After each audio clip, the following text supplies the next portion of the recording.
ବହୁତ ଦିନ ପୂର୍ବର କଥା। ଜଣେ ବ୍ୟକ୍ତି ଗୌତମ ବୁଦ୍ଧଙ୍କ ପାଖକୁ ଆସି ନମ୍ରତାର ସହିତ ପଚାରିଲେ, ହେ ବୁଦ୍ଧ, ଆପଣ କିପରି ଜ୍ଞାନ ଲାଭ କଲେ? ବୁଦ୍ଧ ଏକ ଶାନ୍ତ ହସ ସହିତ ସେହି ବ୍ୟକ୍ତିକୁ ଏକ ଗଛ ତଳେ ବସିବାକୁ ଇଙ୍ଗିତ କଲେ ଏବଂ ତାପରେ ଧୀର ସ୍ୱରରେ କିଛି କହିଲେ। ବହୁତ ବର୍ଷ ପୂର୍ବେ ମୁଁ ମଧ୍ୟ ଜଣେ ସାଧାରଣ ମଣିଷ ଥିଲି। ଯଦିଓ ମୁଁ ଜଣେ ରାଜକୁମାର ଥିଲି, ମୋ ଭିତରେ ଅନେକ ପ୍ରଶ୍ନ ଥିଲା। ଜୀବନରେ ଦୁଃଖ କାହିଁକି ଅଛି? ଏହାର କୌଣସି ଅନ୍ତ ଅଛି କି? ପ୍ରକୃତରେ କ'ଣ ପ୍ରକୃତ ସୁଖ ସମ୍ଭବ? ରାଜପ୍ରାସାଦରେ ରହୁଥିବା ସମୟରେ ମଧ୍ୟ ମୋର ମନ ଅସ୍ଥିର ଥିଲା। ସମସ୍ତ ସୁବିଧା ସୁଯୋଗ ପାଇବା ସତ୍ତ୍ୱେ ହୃଦୟରେ ଶାନ୍ତି ନଥିଲା।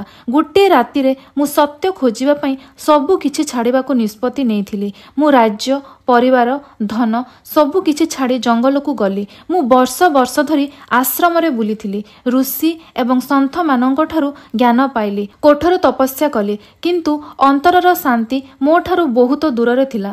ତାପରେ ଗୋଟିଏ ଦିନ ମୁଁ ବୋଧିଗଛ ତଳେ ବସିଲି। ମୁଁ ସଂକଳ୍ପ କଲି ଯେ ପର୍ଯ୍ୟନ୍ତ ମୁଁ ସତ୍ୟକୁ ଅନୁଭବ କରିବି ନାହିଁ, ମୁଁ ଏଠାରୁ ଉଠିବି ନାହିଁ। ରାତି ବିତିଗଲା, ଦିନ ବିତିଗଲା, ଶରୀର କ୍ଳାନ୍ତ ହୋଇଗଲା, କିନ୍ତୁ ଧ୍ୟାନ ସ୍ଥିର ରହିଲା।